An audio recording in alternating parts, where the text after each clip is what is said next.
अस्सलाम वालेकुम एवरीवन। उम्मीद है आप सब खैरियत से होंगे। आज मैं आपको एपिक के बारे में डिफ़ाइन करूँगी और एसेंशियल्स ऑफ एपिक बताऊँगी और हमारे एपिक के यूजुअली 4 काइंड होते हैं उसके बारे में भी मैं आपको बताऊँगी। In Hindi epic is known as महाकाव्य। आज मैं एपिक के बारे में आपको एक्सप्लेन करूँगी। तो हमारा ये इंट्रोडक्शन है एपिक का। And epic is a long narrative poem. हमारा क्या है, नैरेटिव जो वर्ड है, narrative is similar to narration, narrator, narrating. It's mean spoke out, कोई चीज़ को बोलना या समझाना। तो कोई ऐसा इवेंट, इंसिडेंट या स्टोरी जो इंसान बोल के बताता है, काफ़ी या तो वह हिस्ट्री पे बेस्ड हो, या तो मिथोलॉजी पे बेस्ड हो, या तो हमारे एंशियंट टाइम पे बेस्ड हो। तो ये चीज़ पे अगर कोई आपको स्टोरी बताता है, नरेट करता है, नरेटिंग होता है, तो ये हमारा होता है नैरेटिव सिमिलर। तो क्या है, किसी को बोल के समझाना। Epic is a long narrative poem. It is exalted in style and heroic in theme. Exalted it means a powerful and high. इसकी जो स्टाइल होती है काफ़ी हाई और पावरफुल होती है। एंड हीरोइक इन थीम, और इसका थीम होता है वो हीरोइक होता है। ठीक है, involving heroic even super natural actions and characters. जो हमारा एपिक होता है उसमें हीरोइक थीम होती है और उसमें कुछ सुपर नेचुरल चीज़ें, एक्शंस, ऐसे कैरेक्टर्स उसमें दिए जाते हैं जिससे आप epic make more interesting for the readers. ठीक है, तो उसमें सुपर नेचुरल चीज़ें आप समझते हैं, जैसे विचेस, गोस्ट, उसमें ऐसी चीज़ें डाल दी जाती हैं to make the epic more interesting. But there is a very thin line between the imaginary and the reality in the epic because the author makes this imaginary and reality with each other to make the epic more interesting. That's why they make these characters.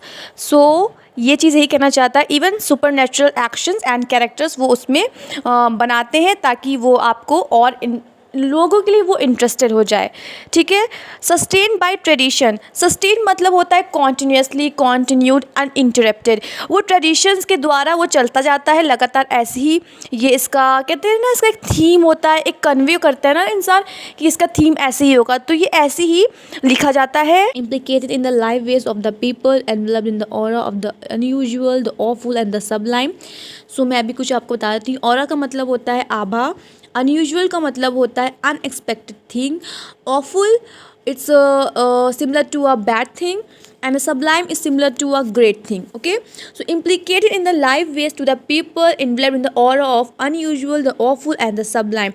Epic ऐसी लिखी जाती है, उसका कुछ part ऐसा लिखा जाता है जो हमारे नॉर्मल पीपल के लाइफ पे सराउंडेड या उसके इर्द गिर्द घूमती है। ठीक है, नॉर्मल पीपल के लाइफ के फोल्ड अप करके उसको वो लिखते हैं, या उसकी अच्छाइयों के बारे में, बुराइयों के बारे में, उसकी अनएक्सपेक्टेड चीज़ों के बारे में जो हम सोचते नहीं हैं। ठीक है, तो ये चीज़ हमारा क्या है। एट द एंड हमें ये पता चलता है जो हमारा एपिक है। Epic is a poem, is a kind of poem which is based on reality, imaginary, heroic, supernatural. These are the thing to make the epic interesting. Paul Harvey defines epic as a poem that celebrates in the form of continuous narrative the achievements of one or more personage of history or traditions. मैंने अभी आपको बताया कि जो हमारा poem है, epic है, वो ऐसे कॉन्टीन्यूस नैरेटिव में लिखा जाता है, ऐसे स्पोक आउट किया जाता है, लिखा जाता है, जो किसी की इवेंट्स और इंसिडेंट या स्टोरी बताता है, चाहे वो एंशिएंट टाइम की हो। द अचीवमेंट ऑफ वन और मोर पर्सनेज ऑफ हिस्ट्री और ट्रेडिशन, और ऐसी अचीवमेंट्स होती है उसके अंदर, या तो वो पर्सनल बारे में होती है, मैंने आपको बताया, या हिस्ट्री पे होती है, या वो ट्रेडिशन पे बेस्ड होती है। An epic is a long narrative poem. तो मैंने अभी आपको बताया ना नैरेटिव के बारे में। It is objective rather than subjective in character. तो ये हमारे ऑब्जेक्टिव होते हैं, सब्जेक्टिव कम होते हैं कैरेक्टर में। The super natural plays an important part. तो सुपर नेचुरल जो हमारा सुपरस्टिशन चीज़ें हैं वो बहुत ही इंपॉर्टेंट पार्ट रोल प्ले करती हैं हमारे एपिक में। मैंने बताया क्योंकि एपिक को इंटरेस्टिंग बनाने के। And frequently intervenes in the action. तो क्या है, फ्रीक्वेंटली लगातार वो किसी भी सीन एक्शंस में घुस जाती, मतलब समझ रहे हैं कि मतलब ज़बरदस्ती किसी चीज़ में घुसना या लगातार उस चीज़ में इंटरप्ट करना। तो यही कहने का मतलब है कि सुपर नेचुरल ऐसा पार्ट प्ले करता है कि कहीं से भी बीच में वो आ जाता है उसका पार्ट। तो ये हमारा एपिक का थीम है। तो the purpose of the epic is moral, जो पर्पस है हमारे एपिक का वो मोरल है। It may be to arouse patriotism and the national pride and epic reflect the life of the time. तो मैंने बताया कि reflects the life of the time, ancient time का ग्लिम्स देता है, ग्लांस देता है। The style is marked by dignity and sublimity. तो dignity is referred to a proud movement, sublimity is referred to a greatness. तो dignity से pronounce proudness like a शैली, उसकी लिखने की तरीका, it's like a very proudness, high powerful, it's like a exalted, जो मैंने आपको बताया एक्सोल्टेड इन स्टाइल। तो बहुत ही ग्रेट और हाई और पावरफुल इसका स्टाइल है। The same meter is use throughout, तो इसका जो मीटर सेम है थ्रू आउट द एपिक, इसका मीटर सेम रहता है। And epic is a full of high seriousness. तो जो हमारी एपिक होती है वो हाई सीरियसनेस इन नेचर होती है। लाइक आप एपिक को ले ले महाभारत, जो हमारी एपिक है, तो भी इसका क्या है, नेचर है वो सीरियस है।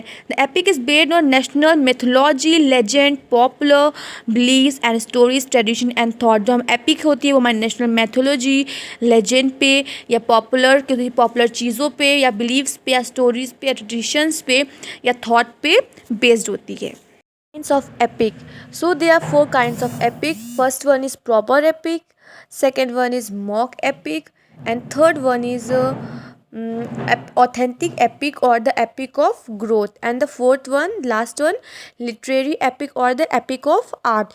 तो हम authentic epic को the epic of growth भी बोल सकते हैं, literary epic को epic of art भी बोल सकते हैं। So ये हमारे epic के kinds है। आई होप आप सबको समझ आया होगा। So thank you for watching and don't forget to subscribe my channel and share my video as much as you can and give thumbs up.